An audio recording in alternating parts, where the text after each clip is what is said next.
Bonjour à tous. Je m'appelle David Lubitsch. Je suis responsable scientifique du pôle cybersécurité à DGA Maîtrise et chercheur associé à l'Institut de recherche mathématique de Rennes. Et je suis très heureux de vous accueillir pour cette session de l'European Cyber Week consacrée à la recherche en cybersécurité en région Bretagne.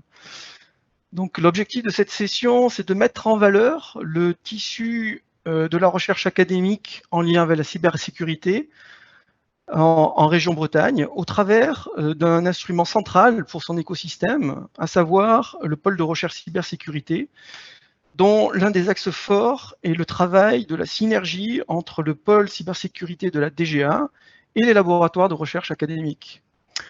Donc cet instrument a contribué pendant les 6 dernières années à la montée en puissance de la recherche en cybersécurité en région Bretagne, et il sera prochainement renouvelé au printemps.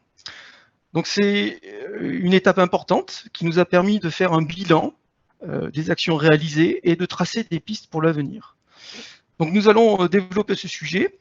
Mais au préalable, je souhaite vous indiquer que nous souhaitons avoir le maximum d'interactivité avec l'auditoire. Donc n'hésitez pas à nous poser des questions auxquelles nous nous ferons un plaisir de répondre à la fin de la table ronde.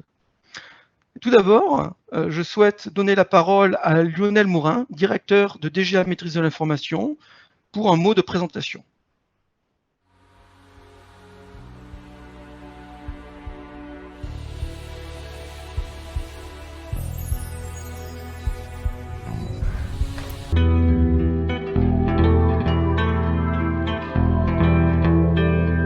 Bonjour à toutes et tous, je suis l'ingénieur général de l'armement Lionel Morin, nouveau directeur de DGA Maîtrise de l'information.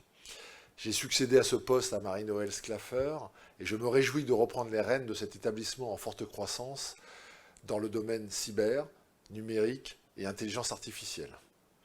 C'est un centre que je connais bien par mes précédentes fonctions, mais je découvre tous les jours la richesse, la diversité des activités et le niveau d'excellence associé. Sans être un expert, je connais un peu le domaine de la cybersécurité puisque dans mon précédent poste, j'avais la responsabilité du pilotage des programmes d'armement du domaine. Bien sûr, j'aurais préféré faire votre connaissance physiquement, il faut dire maintenant en présentiel.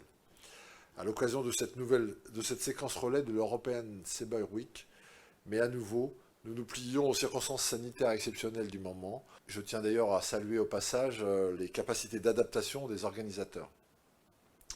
Je ne doute pas que nous aurons très vite l'occasion de nous retrouver, je l'espère en tout cas, si possible avant la 6e édition de l'European Cyber Week qui se tiendra du 16 au 18 novembre prochain. En lien avec la région Bretagne, nous avons souhaité consacrer la séquence de cet après-midi à l'accord général de partenariat en recherche cyber. Cet accord, qui réunit nos deux institutions, bientôt 4, j'y reviendrai, et 11 établissements de recherche, est en effet arrivé à échéance après ses 6 premières années d'existence et va être renouvelé à nouveau pour 6 ans. David Lubitsch, directeur du pôle recherche cyber, qui anime au quotidien ce partenariat, détaillera tout à l'heure le bilan de ces 6 premières années et les très belles perspectives des prochaines. Mais je veux d'ores et déjà souligner le véritable succès de cet accord, qui était pionnier en France lors de sa signature et qui aujourd'hui encore demeure unique. L'accord général de partenariat, ce sont plus de 12 millions d'euros investis par la Direction générale de l'armement et la région Bretagne, conformément d'ailleurs aux objectifs que nous nous étions fixés, au profit de la communauté scientifique cyber de notre écosystème, que ce soit via le financement des thèses, des post-docs, de séminaires scientifiques, ou encore, c'est une position qui me tient à cœur, par l'association de personnel de la DGA à des laboratoires. Association propice à des synergies extrêmement fortes entre nos communautés. C'est le parfait exemple d'un accord gagnant-gagnant, fécond sur le plan scientifique des deux côtés. La cyber est ainsi devenue, je devrais dire encore plus devenue, un axe majeur de la politique scientifique des établissements signataires, qui, comme DGA Maîtrise de l'information, sont montés en puissance et ont largement recruté dans ce domaine, contribuant eux aussi au cercle vertueux du développement et du rayonnement de cet écosystème unique de formation, recherche, innovation, développement économique. Je l'ai dit, le webinaire d'aujourd'hui sera l'occasion de discuter des perspectives pour les 6 prochaines années. Je veux tout d'abord me féliciter que le renouvellement de l'accord se place sous l'égide d'un nouveau signataire, le pôle d'excellence cyber, qui était encore naissant il y a 6 ans et qui se révèle aujourd'hui notre bannière commune de ralliement et de rayonnement au-delà même de notre communauté, au plan national et encore plus au niveau européen. Je sais l'importance du caractère européen et international pour les travaux scientifiques. Ce sera donc une priorité partagée et le renforcement prévu de la communication devra y contribuer. De même, symboliquement, que la création d'une marque qui sera prochainement dévoilée en lien avec le pôle cyber. Elle aura vocation, elle aussi, à faciliter la reconnaissance large de nos productions communes. Je me réjouis également que nos camarades de l'ANSSI, Agence nationale des sécurités des systèmes d'information, nous rejoignent dans cet accord, en plus de nous rejoindre physiquement en région Bretagne, et soient signataires de ce renouvellement. Je n'ai aucun doute quant au fait que cela marque à la fois la reconnaissance du travail accompli et une formidable opportunité pour accélérer et aller plus vite et plus loin. Dernier point, et pas le moindre, et je suis certain d'être en phase avec Bernard Pouliquin et la région Bretagne sur ce sujet, je veux insister sur le caractère dual de nos travaux. Les sujets d'intérêt cyber du ministère des Armées sont aussi ceux de la société civile, et inversement. C'est par exemple le sens du renforcement des sujets liés à la santé, dans le cadre de ce nouvel accord, et l'actualité récente démontre malheureusement l'intérêt de cette thématique, mais je pourrais aussi citer les sciences humaines et sociales, qui elles aussi seront développées. Voilà ce que je voulais vous dire en introduction. Je vous souhaite d'excellents échanges cet après-midi, et vous dis à bientôt en présentiel.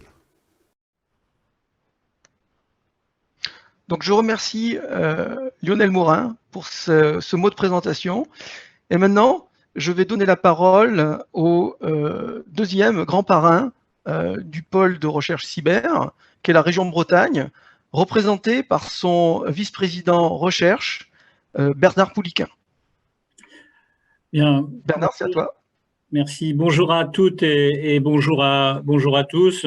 Donc Bernard Pouliquin, effectivement, vice-président à la région Bretagne, en charge de l'enseignement supérieur, de la recherche et aussi de la transition numérique.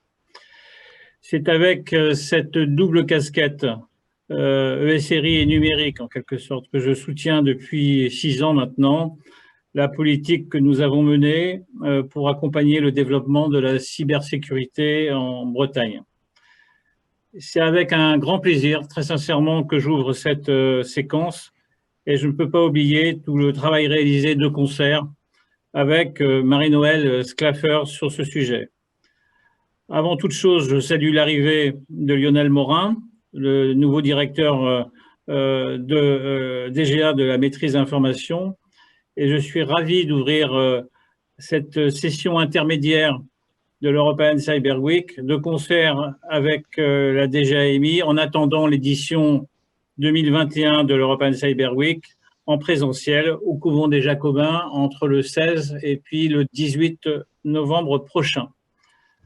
Quand, en 2014, la DGAMI et la région ont décidé ensemble de sceller un pacte avec les 11 institutions académiques, universités et écoles, afin de contribuer à la montée en puissance de la recherche en cybersécurité en Bretagne, nous avons fait le pari de la synergie entre les institutions, de l'intelligence collective durable, avec des financements pluriannuels garantis pour les chercheurs et une animation scientifique partagée.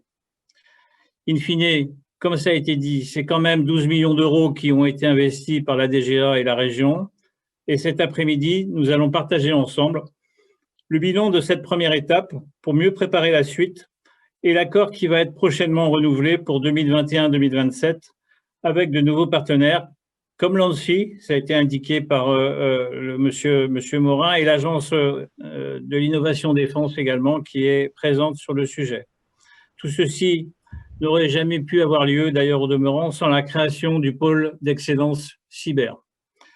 C'est pourquoi, pour cette seconde phase, nous avons insisté sur le besoin de plus et de mieux communiquer en s'appuyant sur la marque FI développée par le pôle d'excellence cyber.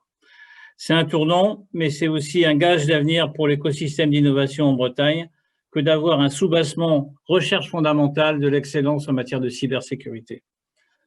Je me réjouis que le nouvel accord de partenariat, qui s'inscrit aussi dans l'environnement de formation de l'européenne, de l'EUR, excusez-moi, Cyber School, en lien avec notre économie ouverte, notamment sur les questions de santé, mais aussi sur les questions d'avenir maritime, nous amène à travailler très directement sur des questions qui renvoient à la problématique européenne, comme il a été indiqué tout à l'heure. La région s'est dotée d'un nouvel outil de co-funding avec la Commission européenne pour accueillir 75 chercheurs internationaux. Ça s'appelle CoFund Bienvenue. Et ainsi, ça devrait nous permettre, dans le cadre de l'accord général de partenariat, d'offrir des conditions attractives pour de nouveaux chercheurs de haut niveau et poursuivre le développement du domaine d'excellence cybersécurité. En tout cas, nous le souhaitons ainsi. J'espère que collectivement, vous saurez vous saisir de cette opportunité de lisibilité européenne et qui est fort enviée d'ailleurs par d'autres sites universitaires en France et en Europe.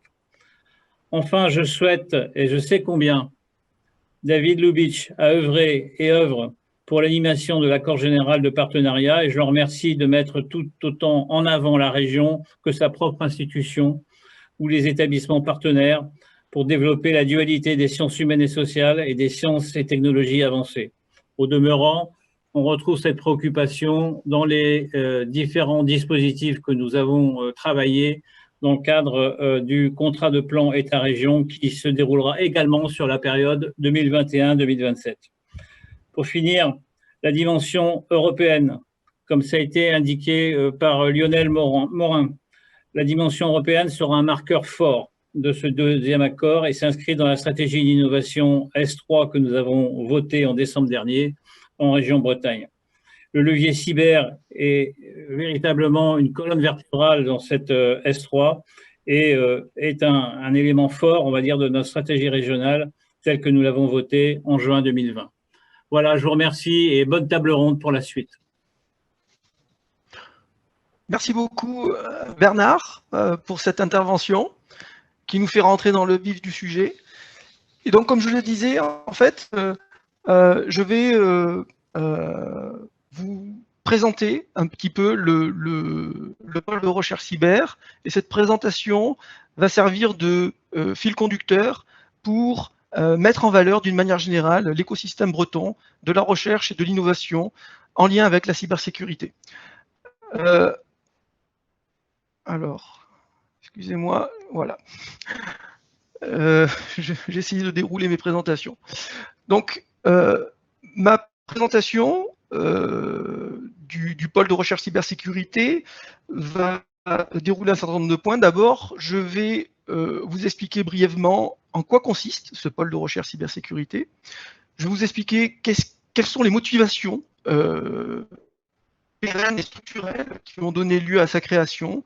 Je vais expliquer sa genèse et ses principales réalisations dans les 6 dernières années.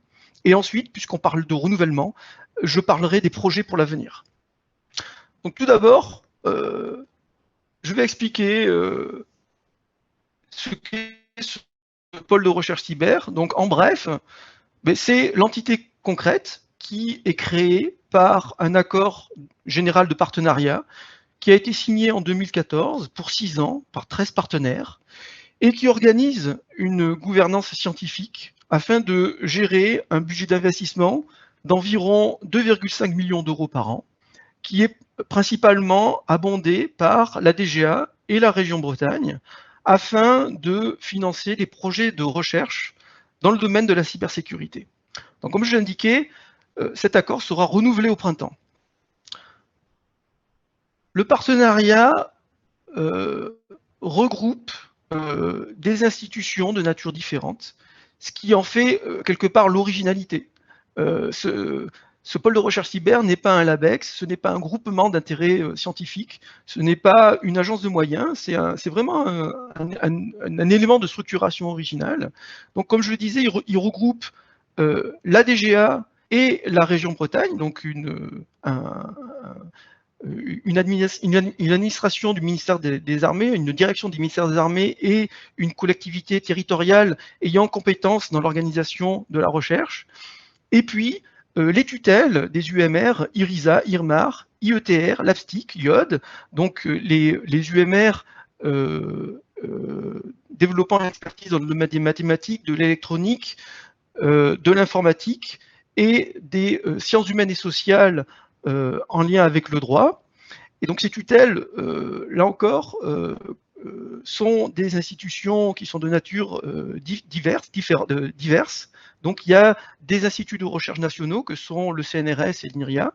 Il y a des universités, l'université de Rennes 1, de Rennes 2, l'université de Bretagne occidentale, l'université de Bretagne Sud, et puis des écoles d'ingénieurs comme IMT Atlantique, Centrale Supélec, INSA, et puis l'ENS Rennes.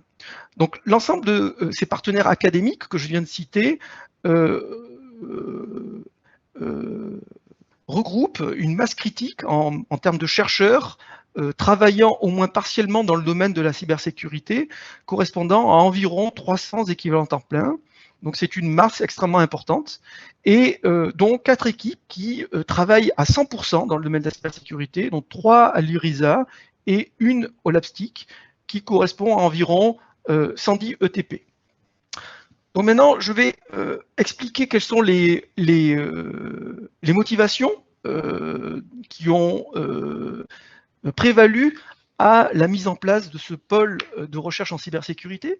Et donc, un axe fort de travail de ce pôle de recherche consiste à exploiter la synergie entre le pôle technique de DGA Maîtrise d'information et les institutions de recherche académique qui sont à proximité. Donc un mot de ce pôle de recherche, de ce pôle de cybersécurité de DGA Maîtrise de l'information, donc il regroupe environ 600 ingénieurs et qui continue de monter en puissance, puisque on le verra, je pense, au moment de la table ronde, des recrutements sont prévus à l'avenir. Donc c'est l'expert technique du MENARM, du ministère des Armées en matière de cybersécurité, qui vient en appui des programmes d'armement, ainsi que des opérationnels du ComCyber, par exemple. Et donc, il est absolument indispensable dans un domaine comme la cybersécurité pour un pôle technique, un tel pôle technique, d'entretenir des liens avec la recherche académique. D'une part, de par sa fonction d'anticipation, parce que pour pouvoir fournir le meilleur niveau d'expertise à tout moment sur des sujets sachant le caractère pointu et mouvant de la cybersécurité, il est absolument indispensable de savoir prévoir l'évolution des technologies, de la menace et des usages. Et pour cela, d'être au front de la recherche dans le domaine de la cybersécurité. Et puis deuxième point aussi, très important, c'est le fait de garantir le plus haut niveau d'expertise technique et de savoir se calibrer. Et pour cela, les pratiques de la recherche qui est d'une certaine manière est assez compétitive, puisque les chercheurs doivent publier leur production, leurs inventions, et se soumettre à l'évaluation par les pairs. Et de ce fait, ils sont amenés à se calibrer par rapport au meilleur niveau international. Et c'est vraiment quelque chose d'important dans le domaine de la cybersécurité pour deux raisons. Premièrement, parce que dans le domaine de la cybersécurité, on ne voit pas nécessairement le résultat de ce que l'on cherche à faire. Typiquement, pour être clair, quand on produit je donne un exemple pour être clair, quand on conçoit une primitive cryptographique, et si cette primitive, elle est mal conçue et qu'elle est cassée, eh bien, c'est pas l'attaquant qui va vous prévenir. Et donc, on n'a pas une visibilité sur la pertinence de ce qu'on produit. Et puis, deuxièmement, il y a aussi le fait que, à la déjà maîtrise de l'information, il y a toute une partie de l'activité qui est soumise à des règles de confidentialité qui font qu'on ne peut pas vraiment, il est difficile parfois d'échanger, et donc ça crée des cloisonnements qui peuvent être délétères pour le maintien d'un haut niveau d'expertise technique. Et donc c'est pour ça qu'il est très important pour nous d'avoir des interactions fortes avec un monde ouvert, qu'est le monde de la recherche académique. Et donc, dans ce contexte, le pôle technique a depuis très longtemps des liens privilégiés, a tissé des liens privilégiés avec les laboratoires de recherche bretons, du fait de leur proximité qui permet des collaborations à la fois riches de par leur diversité. Très clairement, on ne va pas pouvoir mettre en place un séminaire de recherche hebdomadaire avec un établissement qui est à l'autre bout de la France. Et puis, toujours du fait de la proximité, ces collaborations peuvent être suivies. Et puis, par un effet, on va dire, d'osmose, les laboratoires bretons ont développé de fortes compétences en lien avec les préoccupations opérationnelles portées par DGA Maîtrise de l'information. Donc, comme le disait Bernard, l'année 2014 a été une année de cristallisation. Il y avait un potentiel avec on va dire la mise en place de collaborations importantes, mais sporadiques, entre la DGA et puis les laboratoires de recherche académiques locaux. Et donc cette cristallisation s'est faite de la rencontre entre, on va dire, un savoir-faire opérationnel de mise en place de collaboration et d'expertise technique du pôle technique de la DGA, et puis une vision stratégique, une vision politique qui a été portée par la région via le pacte d'avenir pour la Bretagne. Et donc, en 2014, s'est mis en place le pôle d'excellence cyber qui s'est transformé, enfin, qui a été incarné par une association loi 1901 en 2015, et tout de suite après, l'accord général de partenariat portant cyber a été signé. Alors, quelles sont les principales réalisations de ce pôle de recherche cyber? Donc, sur le plan organisationnel, il a contribué à la montée en puissance de la recherche en cybersécurité. Tout d'abord, de manière très concrète, par la forte augmentation des moyens alloués à la recherche. Et alors, je disais, en fait, on est passé de quelques centaines de kilos euros par an à 2,5 millions d'euros par an, ce qui est une augmentation très, très sensible. Et surtout en donnant une visibilité pluriannuelle aux établissements de recherche, leur permettant d'investir le thème de la cybersécurité dans de très bonnes conditions. En mettant en place une gouvernance pour le pilotage efficace, transparent de ces moyens, et en mettant en place un dialogue stratégique avec les établissements, permettant d'identifier des sujets d'intérêt commun, et il y en a plein, nous permettant de concentrer des moyens et ensemble, collectivement, d'augmenter notre niveau d'ambition. Et par ailleurs, l'accord a permis aussi de créer un espace, on va dire, contractuel homogène, permettant de simplifier et d'avoir une grande réactivité dans les processus de contractualisation, ce qui nous permet de mettre les moyens rapidement, là où il faut, quand on le veut. Et donc, vous voyez qu'on a toutes les... ça nous permet d'exploiter toutes les... On a tous les avantages d'un partenariat riche, puisqu'il est constitué d'institutions qui ont des cultures et des modes de fonctionnement différents, sans en avoir les inconvénients, parce que, bien évidemment, cette richesse peut être source de complications, mais ce n'est pas le cas dans le cadre de l'accord général de partenariat, ce qui nous permet de nous concentrer sur les aspects les plus importants de notre projet, qui est le pilotage scientifique et le pilotage stratégique, de manière à avoir une montée en puissance cohérente de l'ensemble des acteurs. Donc, les axes de travail qui sont portés par le pôle de recherche cyber, bien sûr, tous ces axes, enfin, ces aspects stratégiques que je viens d'évoquer seraient vains si ils ne se traduisaient pas par un soutien concret au travail des chercheurs. Et c'est ce à quoi a contribué principalement l'accord général de partenariat, en mettant en place des modalités de collaboration diversifiées et répondant aux besoins du travail des chercheurs. en particulier en matière d'animation scientifique, par le biais de 3 séminaires qui sont pilotés, alors, dont le pilotage scientifique se fait par le biais de, enfin, de conseils scientifiques qui sont copilotés par la DGA, les académiques et puis des industriels. Donc les séminaires sont absolument indispensables à la recherche scientifique parce que ce sont des moyens extrêmement importants de suivre l'actualité scientifique, de décloisonner l'activité, les différentes thématiques et finalement en fait, d'avoir des idées, parce que bien évidemment, la recherche n'est pas un travail solitaire, les idées viennent des rencontres et des discussions entre les chercheurs. Et puis, les séminaires permettent aussi de donner de la visibilité sur l'activité scientifique locale. Voilà. Donc, je disais, on en a 3 séminaires qui couvrent l'ensemble des thématiques de la cybersécurité. Nous mettons en place aussi des semestres thématiques qui sont des événements scientifiques échelonnés dans le temps, qui portent sur une thématique donnée et qui permettent d'accélérer, on va dire de cristalliser des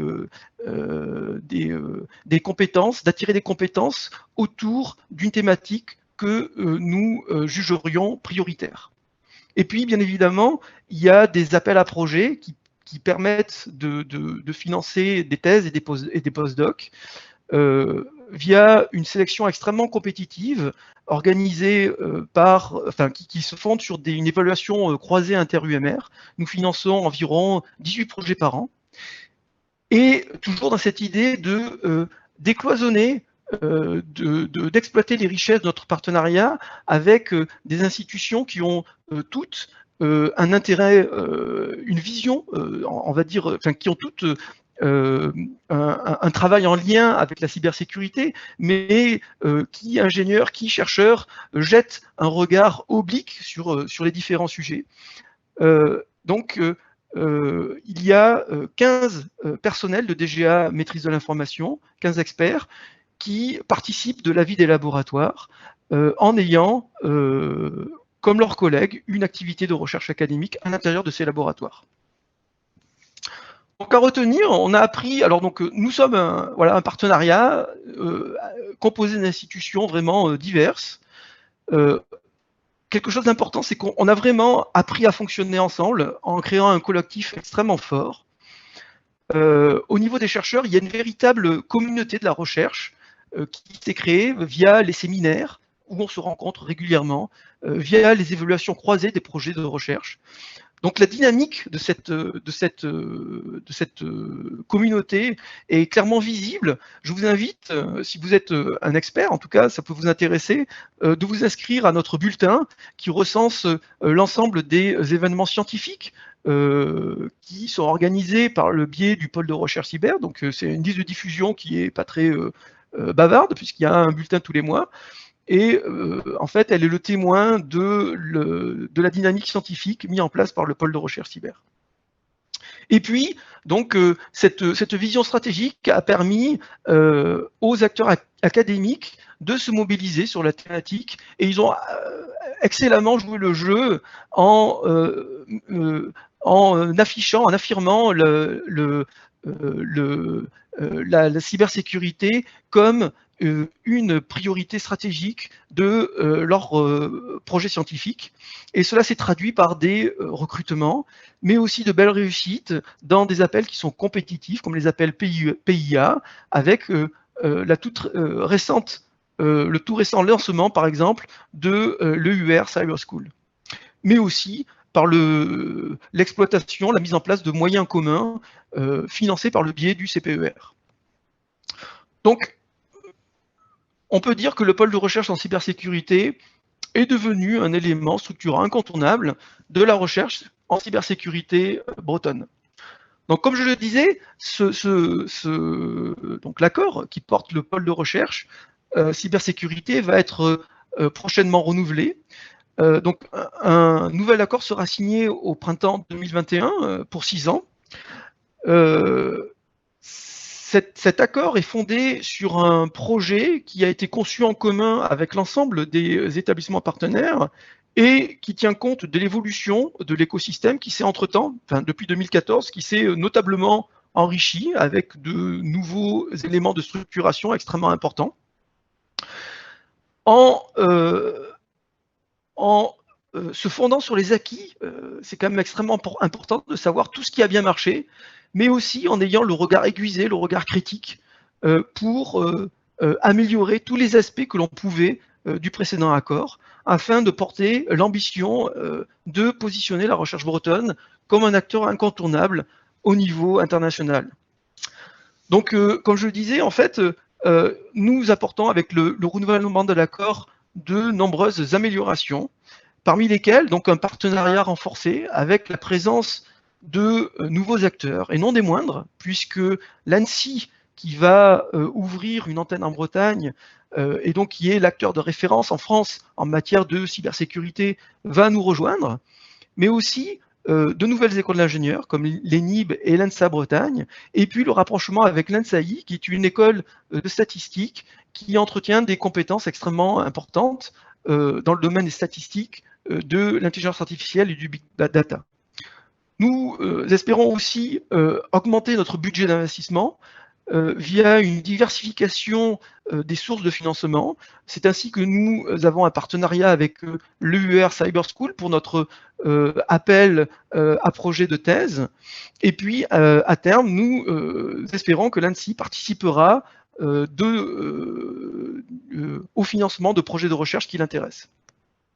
Nous allons aussi favoriser l'innovation en partenariat avec l'Agence de l'innovation de défense, qui développe une forte expertise dans ce domaine, c'est son métier.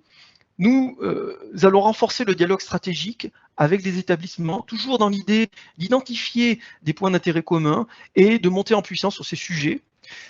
Nous allons, comme le signalait Bernard, renforcer la communication en créant une marque fille du pôle d'excellence cyber et nous appuyer sur cette communication pour mettre en place une stratégie d'attractivité, car dans le domaine de la cybersécurité, le recrutement des talents sera le nerf de la guerre. C'est ce qui fera qu'on se positionnera ou pas au meilleur niveau international.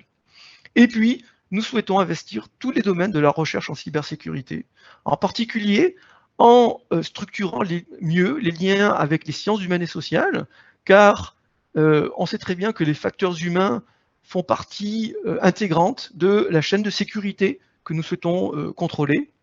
Et puis, un point de vue un peu plus vertical, en nous rapprochant des UMR en technologie de santé, nous voyons bien, l'actualité nous dit bien que c'est vraiment un sujet extrêmement important.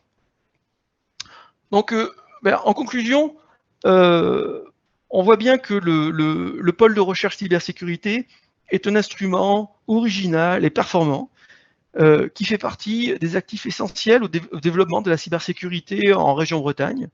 Bien évidemment, cet instrument n'est pas seul. En fait, il y a d'autres instruments. On va dire que la recherche, dans toutes ses dimensions et les problématiques associées, ne peuvent pas être traitées par un seul instrument. Mais en fait, on a d'autres éléments de structuration. On en parlera peut-être au moment de la table ronde. Et ce qui est important, c'est que tous ces instruments forment un écosystème, ils font système, ils marchent bien ensemble, et ils participent tous du projet général qui est porté par le pôle d'excellence cyber, qui est simplement d'accompagner la montée en puissance de la cybersécurité en région Bretagne sur les piliers recherche, formation et développement économique. Donc, moi, j'en ai fini avec ma présentation. Et donc, on va passer à la table ronde. On va rejoindre nos invités. Alors, je vais les présenter brièvement. Donc, on va être rejoint par Sylvain Duquesne, qui est directeur de l'Institut Recherche Mathématique de Rennes, responsable du master de cryptographie de l'Université de Rennes 1, Guy Gognat, professeur à l'Université de Bretagne Sud et est membre du LAPSTIC. David Deline, responsable métier du pôle cybersécurité à DGA Maîtrise de l'information, qui est responsable des orientations techniques et capacitaires du pôle SSI. Et puis Ludovic May, qui est adjoint au directeur scientifique de l'INRIA, chercheur à l'IRISA spécialisé dans le domaine de la supervision. Et donc, en fait, le premier sujet que j'aimerais bien aborder avec les invités de la table ronde, c'est le thème de la montée en puissance qui est revenu à de nombreuses reprises dans les exposés, mais aussi dans les mots d'introduction de Lionel Morin et de Bernard Pouliquen. Et en premier, je voudrais me tourner vers David Deline.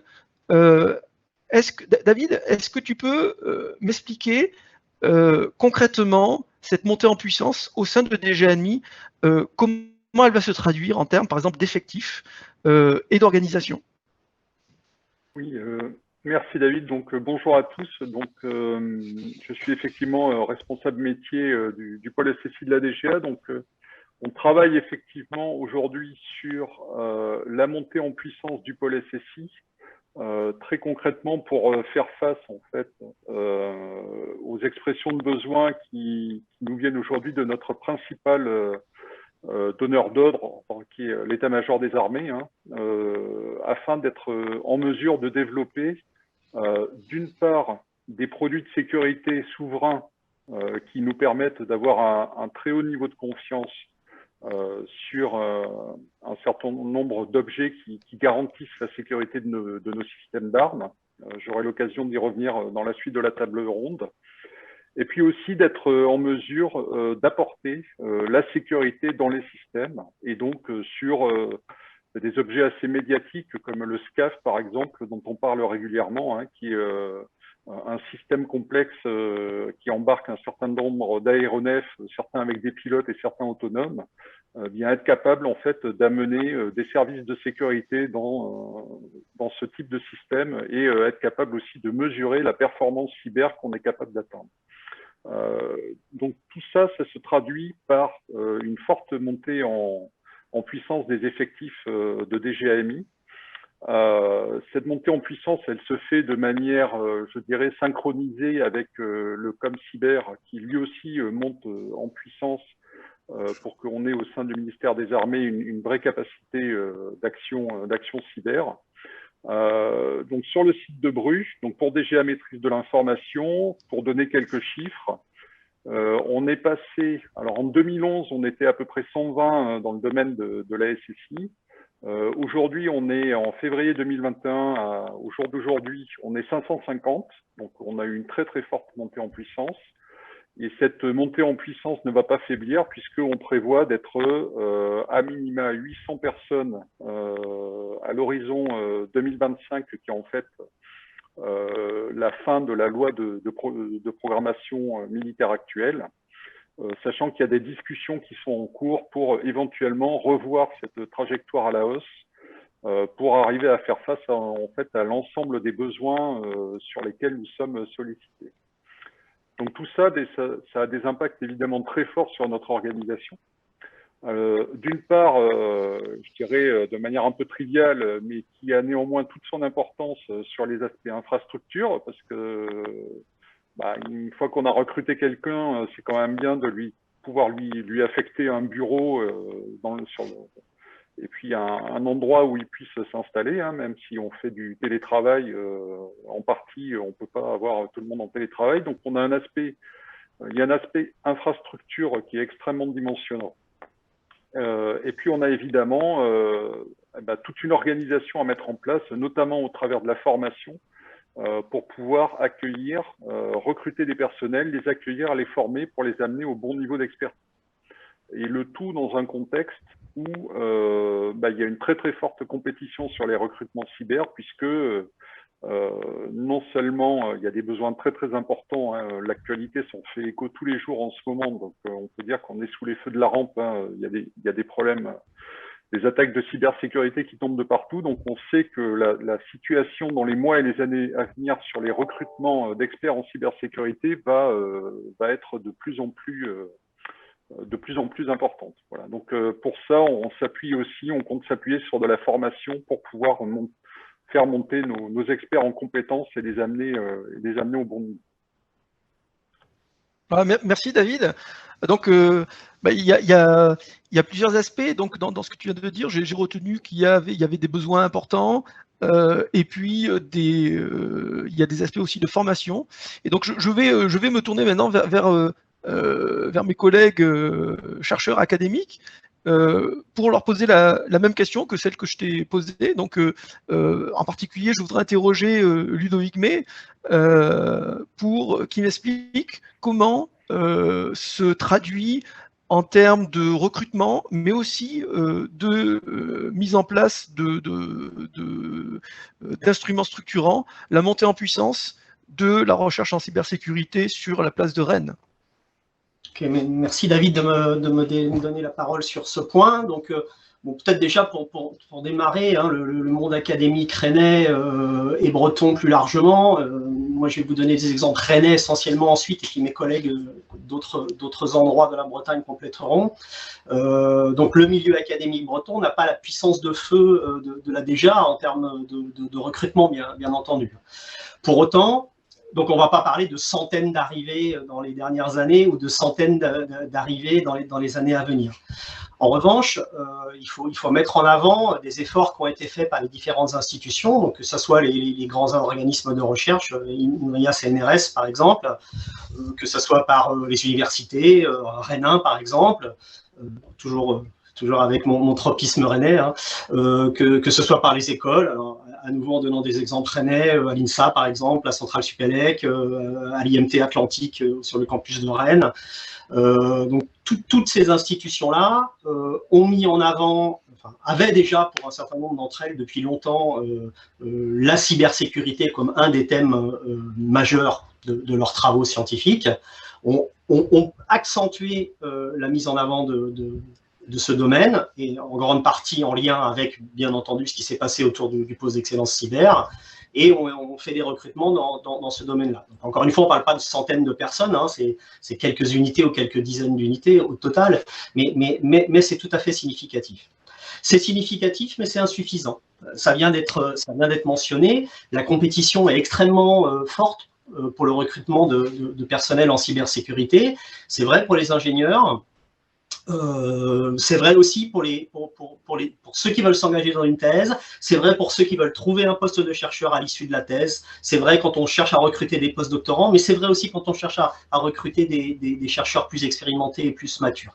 Donc il y a vraiment un enjeu extrêmement important de compétition. Donc l'aspect formation est évidemment essentiel, et un certain nombre des organismes académiques sont aussi des organismes de formation, bien sûr. Et puis ceux qui ne sont pas des organismes de formation, en fait, ont dans leur personnel des chercheurs qui contribuent de manière extrêmement importante à la formation. Donc l'enjeu de formation, il est bien compris. Et là aussi, il y a eu des efforts qui ont été faits pour aller vers toujours plus d'étudiants formés dans le domaine de la cybersécurité. Toujours plus, aujourd'hui, on constate que ce n'est pas assez. Il faut encore améliorer les choses. Et l'EUR Cybersécurité, Cyber School que tu as cité tout à l'heure, David, évidemment, entre dans la danse à cet effet. Hein. L'objectif, c'est de doubler la formation des étudiants en cybersécurité dans les années à venir.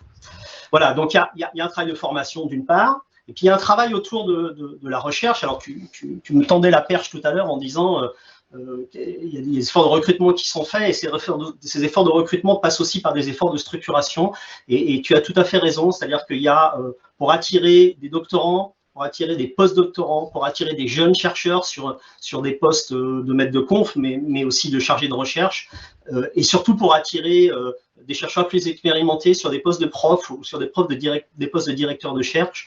Il y a besoin d'avoir une grande visibilité.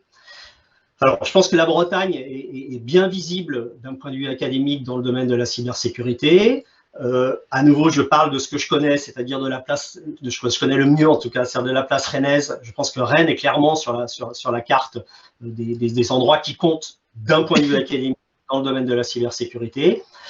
En même temps, quand on recrute, on voit qu'on n'a pas des cascades et des tsunamis de CV qui nous arrivent, et on voit que c'est difficile et que c'est extrêmement compétitif. Donc, il faut qu'on fasse mieux. Et pour faire mieux,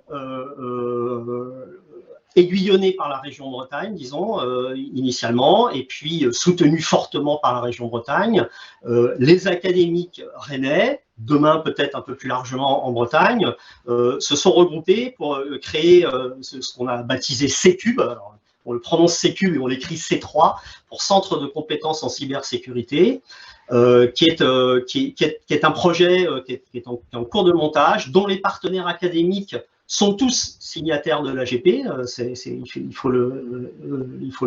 dans l'autre sens, dont les signataires de l'AGP sont rennais, sont partenaires, et puis il y en a quelques autres des partenaires. Et l'objectif de ces cubes, c'est de réunir dans un même lieu à Rennes des activités de recherche, mais aussi de formation, mais aussi en lien avec l'innovation en cybersécurité, pour renforcer toutes les synergies qu'il y a entre les différents partenaires. Donc c'est un objectif qui est un peu similaire à celui du PEC finalement, mais avec une focalisation recherche extrêmement forte. Et ce nouveau lieu, il se veut une vitrine pour attirer les talents. Donc on pourra peut-être discuter d'autres aspects de ce projet C-Cube un peu plus tard, mais l'aspect attractivité est extrêmement important. Donc, je vais peut-être m'arrêter là en première intention pour laisser la parole à mes collègues également. Sauf si vous voulez que je développe. Merci Ludovic. Non, enfin, on va revenir sur ces cubes parce que effectivement, on reparlera, je pense, des axes formation, des axes innovation qui sont aussi des sujets en soi. Mais j'aimerais bien interroger Guy Gogna, puisque tu as insisté sur le fait que tu pouvais parler de ce qui se passait sur la place de Rennes. Et donc, voyons un petit peu ce qui se passe au niveau du LAVSTIC. Là encore, je voudrais interroger Guy sur des aspects de montée en puissance et de structuration au niveau des universités de Bretagne Sud, de Bretagne occidentale, d'une manière générale, les tutelles qui sont regroupées autour du LAVSTIC. Eh bien, merci David. Bonjour à toutes et tous. Donc, ce que je voudrais dire peut-être en préambule, avant de faire une focale plus précise sur le LAVSTIC, c'est qu'effectivement, l'AGP et le PEC, ça a été clairement un levier très fort. Ça ne veut pas dire qu'il n'existait rien avant en Bretagne dans le domaine de la cybersécurité. Hein. Il y avait des équipes qui travaillaient sur ces sujets-là.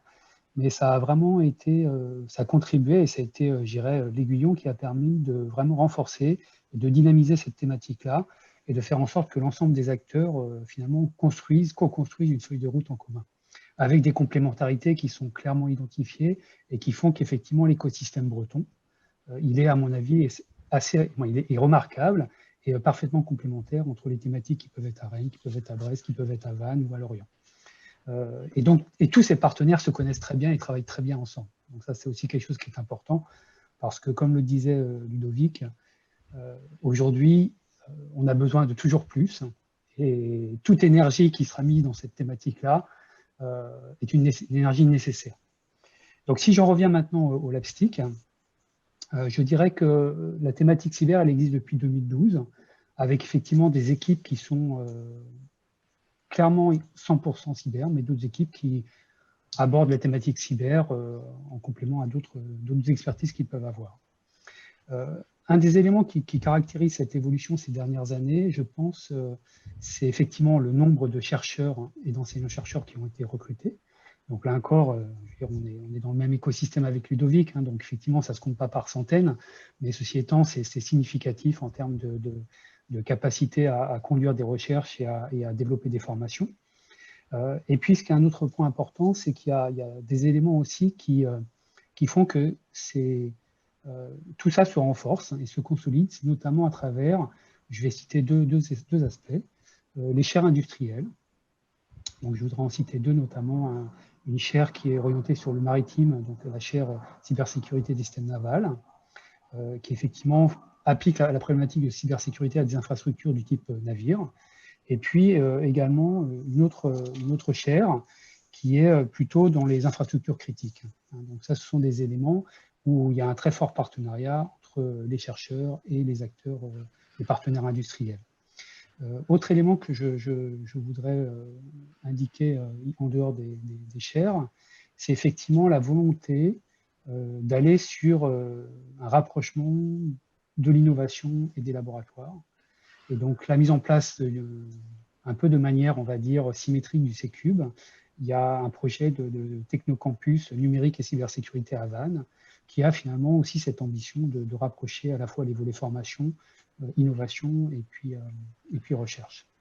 Et voilà, donc ça c'est effectivement l'évolution telle qu'elle est aujourd'hui. Et puis ce qui est important aussi, ce sont les objets du type CPER qui nous permettent d'aller sur des équipements remarquables.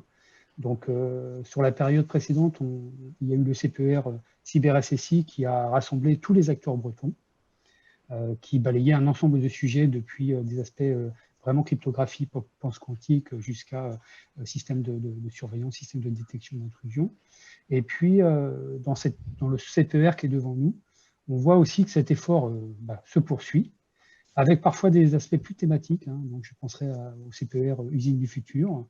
Je penserai au CPER autour des questions qui sont liées à tout ce qui est activité satellite, ou aussi le CPER ACAM qui est lié plutôt au maritime.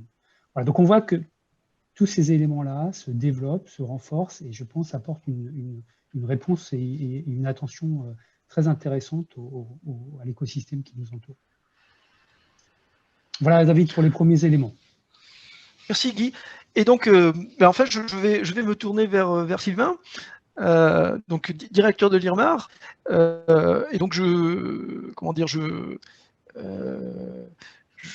tiens beaucoup à l'engagement de l'IRMAR dans le domaine de la cybersécurité parce que en fait, je fais partie de cette UMR, donc je suis sensible à cet engagement et qui est le signe que, en fait, il faut rester ouvert. Je veux dire, les mathématiques sont en général une activité plutôt conceptuelle, mais il y a des points de contact extrêmement importants entre des sujets très théoriques et on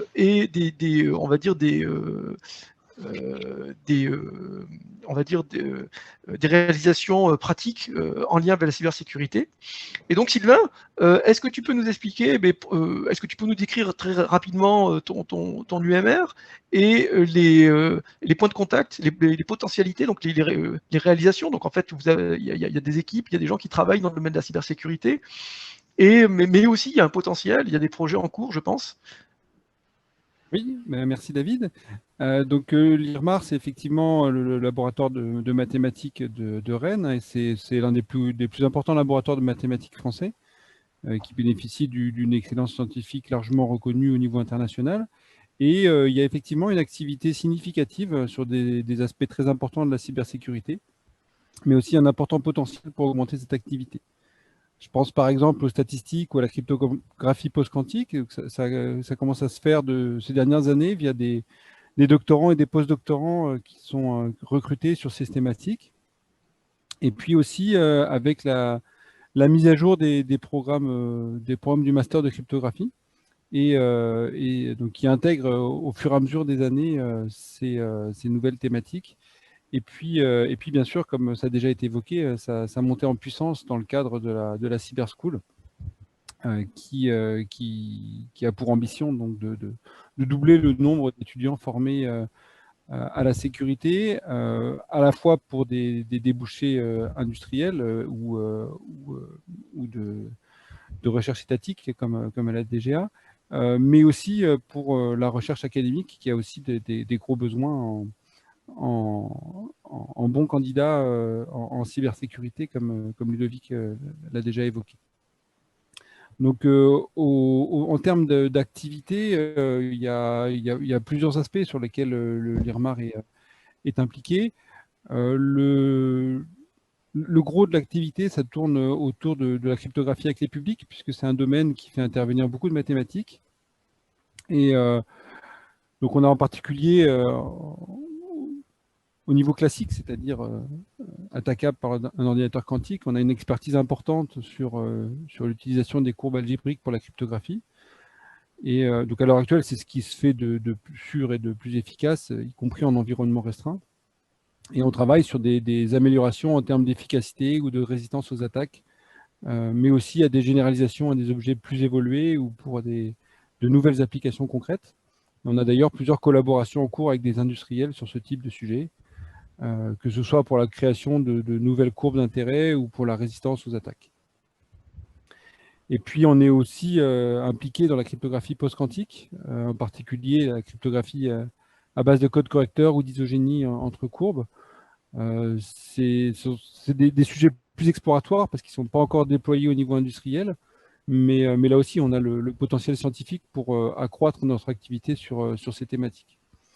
Je dirais que ce qui nous manque un petit peu pour nous développer, c'est plus des recrutements de chercheurs permanents dans ces thématiques. Au niveau des doctorants et des post-doctorants, on a une montée en puissance assez importante.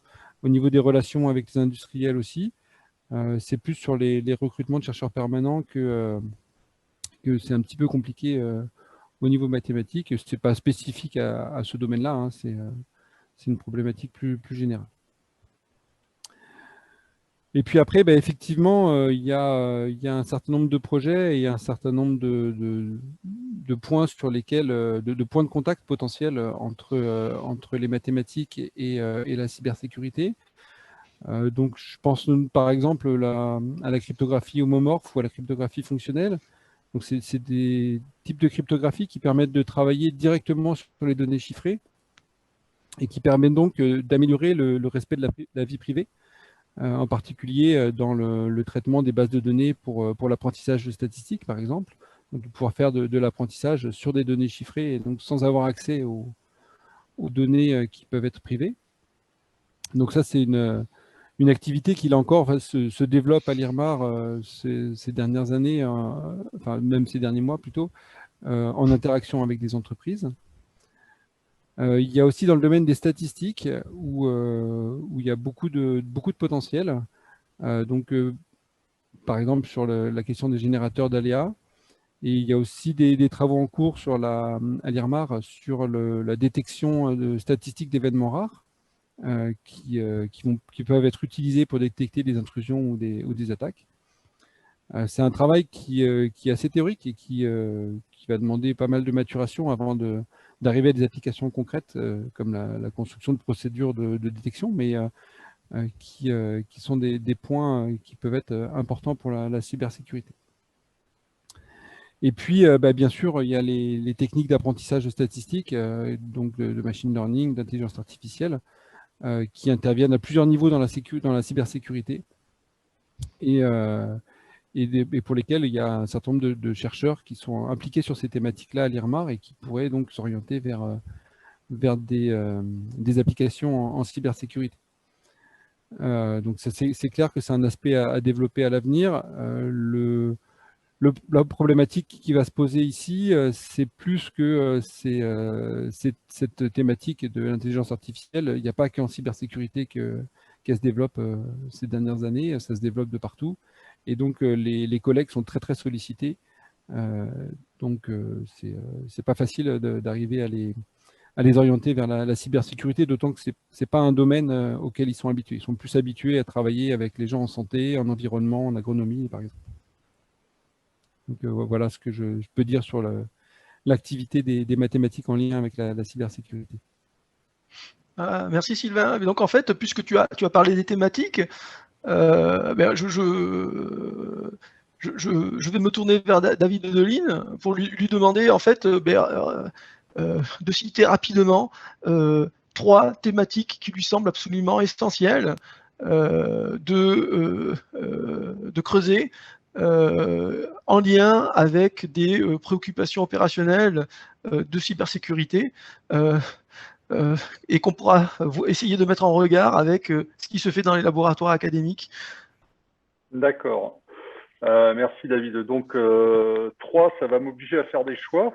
Donc Je dirais que en priorité, il y a bien évidemment la cryptographie, qui est évidemment un enjeu de souveraineté extrêmement fort pour la protection de ce qu'on appelle le classifié de défense, et donc qui nous demande d'avoir un niveau d'excellence académique et donc qui, je dirais, nous incite à avoir un très très fort niveau de coopération et d'association avec le milieu académique.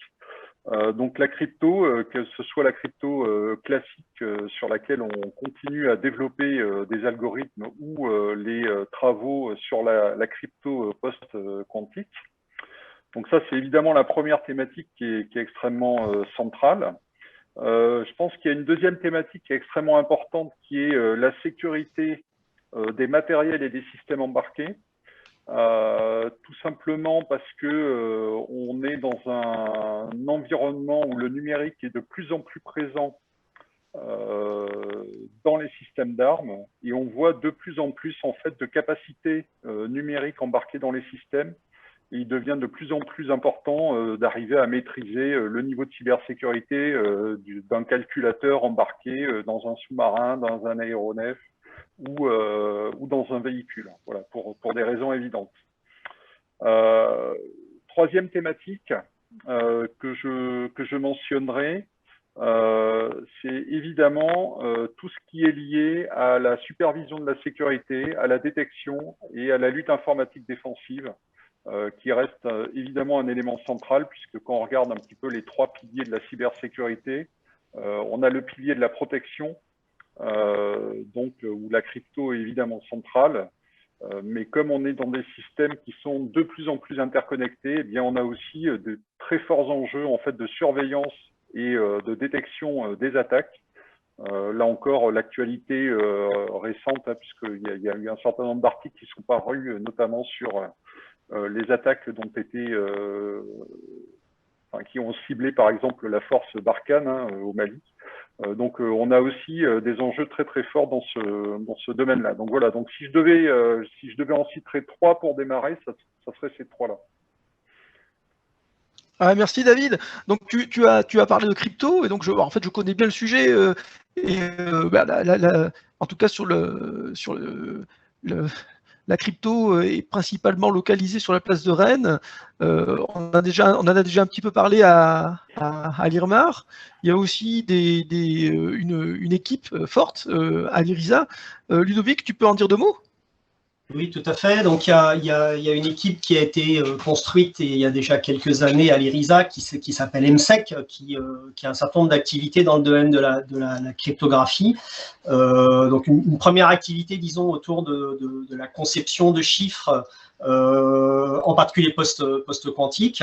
Une deuxième activité autour de l'évaluation, et là également dans le post-quantique, beaucoup, des propositions qui sont faites par ailleurs, mais également des dispositifs matériels. Il y a un petit lien avec la sécurité matérielle et l'embarqué, bien sûr, ici. Et puis enfin, avec une troisième aspect de la cryptographie, qu'on appelle plutôt les protocoles cryptographiques. Certaines familles de protocoles cryptographiques sont étudiées dans EMSEC, où on regarde comment on peut établir une propriété entre deux parties communicantes, par exemple authentifier une identité de quelqu'un, en faisant appel à des mécanismes cryptographiques, mais aussi en faisant appel à des échanges. Et ça donne naissance à des protocoles qui sont assez compliqués, et en particulier assez compliqués à prouver comme sûrs. Et donc, il y a des travaux dans ce sens dans l'équipe EMSEC. Donc, ce sujet de la cryptographie était pas très présent dans le monde informatique, disons, pour me distinguer un peu des maths et de l'IRMAR que vient de présenter Sylvain. Depuis quelques années, il a été investi par les informaticiens, pour dire les choses comme ça, au travers d'EMSEC par exemple, et puis on voit aussi que d'autres partenaires informaticiens locaux, dans des écoles ou dans des institutions, CNRS, INRIA, à l'INSA, ont investi également, ont recruté des cryptographes. Et donc, il est en train de se constituer également du côté informaticien, disons, un pôle en cryptographie important et intéressant, et avec un axe intéressant sur la crypto post-quantique, et avec un axe particulièrement intéressant dans l'évaluation des dispositifs, y compris hardware. Voilà ce que je peux dire. Merci Ludovic. Et en fait, tu m'as fait penser que, dans l'activité crypto au sens large, parce que effectivement la crypto, il faut concevoir des primitives, des protocoles, mais il faut les implémenter. Mais en fait, il y a un très très fort groupe holistique qui s'occupe de sécurité matérielle et en particulier d'implémentation efficace et sécurisée de la cryptographie, qu'on connaît bien Guy Gonia, puisqu'il en fait partie. Et donc Guy Gonia, tu peux nous en parler un petit peu? Mais, bon, donc, je peux dire général là, sur effectivement la sécurité matérielle, la sécurité des systèmes embarqués. Et donc, effectivement, l'implémentation de cryptographie post-quantique ou de cryptographie plus classique, hein, comme les courbes elliptiques, par exemple, ou hyperelliptiques. Effectivement, c'est des sujets d'intérêt qui sont développés principalement à Lorient, mais également aussi un peu à Brest. Avec notamment aussi des plateformes d'évaluation, hein, puisque, comme il était indiqué par David Deline, la sécurité de ces systèmes-là passe par la protection contre des attaques, à la fois des attaques logiques, mais aussi des attaques physiques, hein, donc ce qu'on appelle des side channels ou des attaques en faute. Et donc, effectivement, dans le cadre d'un CPER précédent, on a développé une plateforme d'évaluation qui permet de tester la robustesse de ces systèmes-là, de tester les contre-mesures qui sont développées, de manière à garantir qu'une brique crypto, typiquement, peut résister à des attaques physiques qui sont mises en œuvre. Voilà, donc voilà, je n'en dirai pas plus parce que le temps coule, mais effectivement, les systèmes embarqués, c'est la sécurité matérielle, c'est quelque chose qui est vraiment au cœur de nos préoccupations. En fait, je veux dire, en fait, on a choisi un sujet un petit peu au hasard, et en fait, on pourrait passer, on l'a fait entre nous tout à l'heure, on pourrait passer en revue tous les sujets prioritaires pour la DGA, et on verrait que, en fait, il y a des convergences, il y a des synergies à exploiter entre le pôle technique de la DGA et la recherche académique. Mais en fait, je vais prendre quelques questions maintenant, parce que je voudrais pouvoir interagir avec l'auditoire. Alors, il y a une première question, je pense qu'il va s'adresser à David Deline, une question d'un membre de l'auditoire qui demande s'il y a des différences fondamentales entre les systèmes d'information militaire, typiquement ceux qui sont inclus dans les systèmes d'armes, et les systèmes d'information civile. Alors oui, il y a des différences. C'est ce qui fait qu'on est amené à faire des développements spécifiques, hein. Les différences, elles sont de deux natures. Il y a une première différence sur le niveau de performance cyber qu'on va demander. Donc en gros, on va avoir une plus grande résistance des mécanismes sur un missile ou sur un véhicule militaire que sur par exemple un véhicule du commerce. Voilà, ça c'est un premier élément différenciateur. Et il y a un deuxième élément différenciateur qui sont les contraintes d'environnement. C'est-à-dire que quand vous avez besoin de sécuriser l'autodirecteur d'un missile ou quand vous avez besoin de sécuriser des systèmes embarqués à bord d'un aéronef, vous avez très peu de place pour embarquer des cartes électroniques, et ces cartes électroniques sont soumises à des contraintes d'environnement thermique en termes d'accélération qui font aussi, ou contraintes environnementales au sens large, qui font que on ne peut pas s'appuyer sur des produits sur étagère. On est obligé, même si on essaye d'avoir le plus de produits sur étagère possible, on est obligé d'avoir recours à des développements spécifiques. Merci David pour cet éclairage. Je vois une autre question. Si je comprends bien, le recrutement pour former des ingénieurs cybersécurité est difficile. Quel est l'ordre d'idée en Bretagne? Alors des ingénieurs ou des docteurs. Alors moi je peux indiquer on va dire le nombre de docteurs qui sont financés, enfin de bourses de thèse qui sont lancées tous les ans par le biais du pôle de recherche cyber. Et c'est juste une fraction des thèses qui sont lancées tous les ans dans le domaine de la cybersécurité. Et donc, il y en a 13. Je dirais qu'il y en a au moins, il doit y en avoir une trentaine tous les ans de thèses, à vue de nez, qui sont lancées dans le domaine de la cybersécurité en région Bretagne. Peut-être un élément de réponse complémentaire peut être obtenu à travers d'une étude qui a été conduite par l'Alliance Alisten il y a quelques années, donc ça commence à dater. Ils avaient essayé d'évaluer le nombre d'équivalents temps plein, chercheurs, doctorants, etc., dans les différentes villes de France. Et de ça, il ressort que alors c'est une grosse louche, hein, mais voilà, on nous dit 20, 80, 200. On est plus proche de 200 quand même, hein, de doctorants qui sont formés en Bretagne dans les différents laboratoires qu'on a pu évoquer aujourd'hui, et plus ceux qu'on n'a pas eu le temps d'évoquer. Après, je comprends pas trop bien la question. Alors, ça mélange ingénieur-docteur. La formation d'ingénieur, je pense qu'on peut distinguer deux choses. Il y a les spécialistes en sécurité et les autres. Et en particulier les autres informaticiens, électroniciens.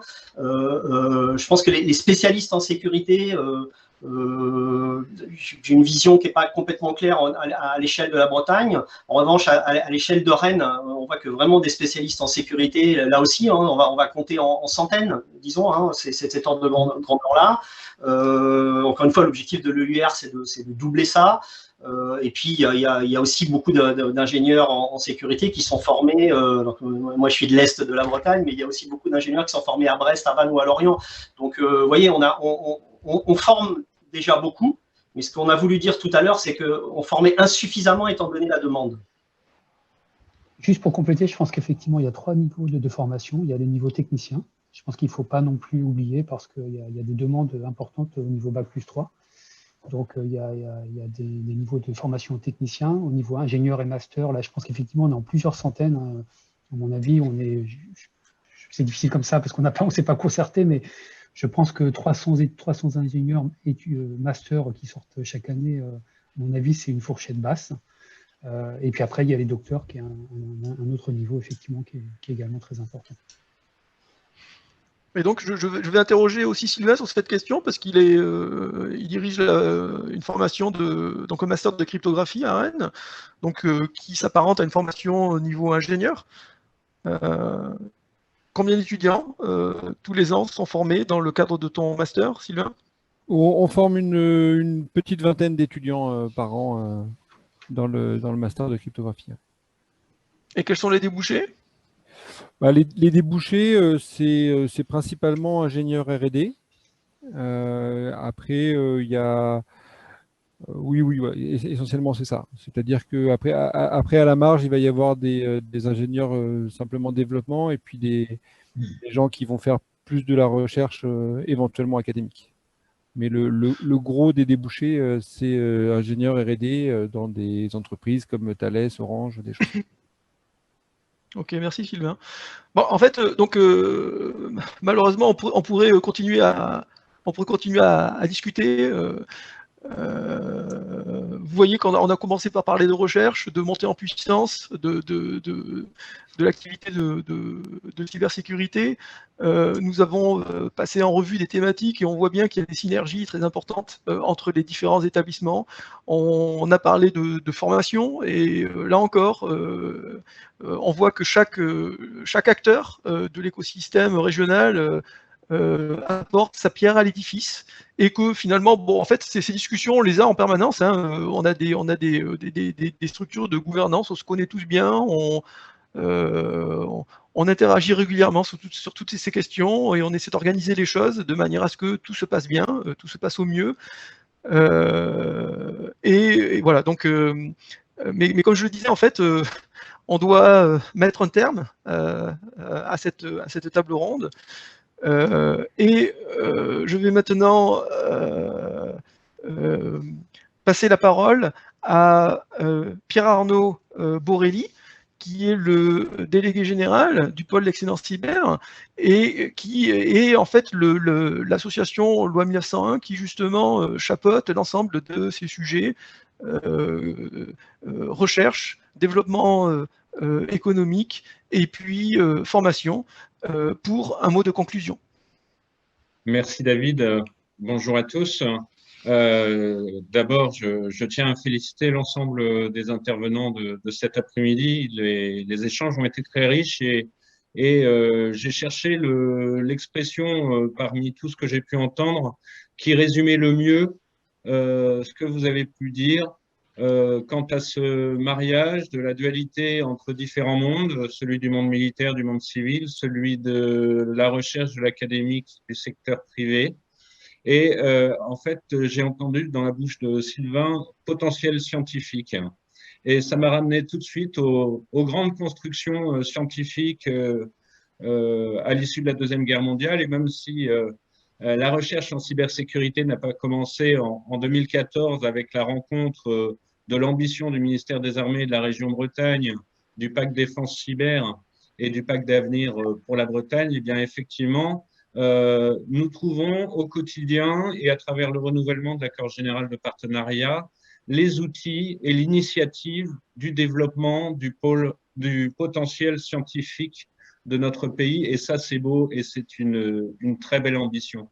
Donc, en tant que délégué du pôle d'excellence cyber, je me félicite d'assister à toutes ces initiatives et de voir combien il y a cette envie de progresser ensemble pour décloisonner nos écosystèmes, pour fédérer les énergies, pour l'animer et pour travailler finalement sur des thématiques qui sont transverses, qui s'appliquent à différents domaines. On a parlé d'intelligence artificielle, on a parlé de respect de la vie privée, on a parlé de santé. Donc, les domaines d'application sont très, très variés. Et tout ça dans une idée de souveraineté. Et le pôle d'excellence cyber est bien là pour appuyer le développement d'une filière cyber souveraine. On a parlé bien sûr beaucoup Bretagne, puisque nous avons beaucoup d'acteurs. C'est le jeu de l'accord général de partenariat des acteurs qui sont en Bretagne. Mais n'oublions pas qu'effectivement, je ne connais pas l'un d'entre vous qui n'ait pas des contacts et qui ne rayonne pas bien au-delà de la Bretagne, puisque la recherche, elle est nationale, elle est à ambition européenne, ce qui a été particulièrement souligné en introduction par Bernard Pouliquin, mais aussi par le directeur de DGAMI, le ministère des Armées ayant bien sûr une vocation beaucoup plus large que le territoire sur lequel nous nous exprimons aujourd'hui.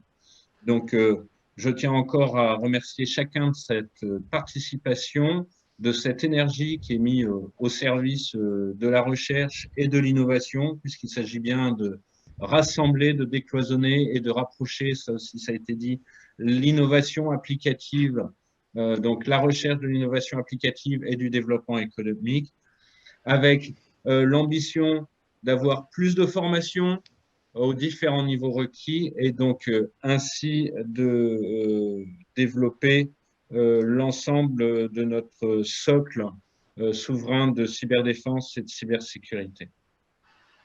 Donc, je remercie David pour son animation du jour, mais aussi pour son travail quotidien au service de l'accord général de partenariat, chacun des intervenants, bien évidemment les fondateurs, représentés ici par DGAMI et M. Bernard Pouliquin, et puis l'ensemble des participants qui nous ont suivis cet après-midi.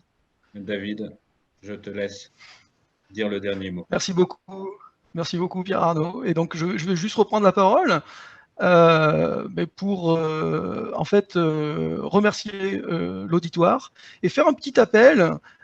Si parmi vous il y a des experts techniques, qui soient industriels, académiques,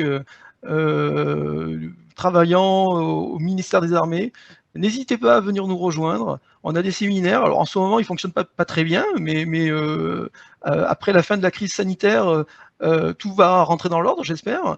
Et en fait, ils sont ouverts à tout le monde. Donc, vous avez le bulletin, vous vous inscrivez. Il y a les séances de séminaires. Venez nous rejoindre. Nous serons très contents nous recevons nous accueillons toutes les bonnes volontés et nous serons contents de travailler avec vous.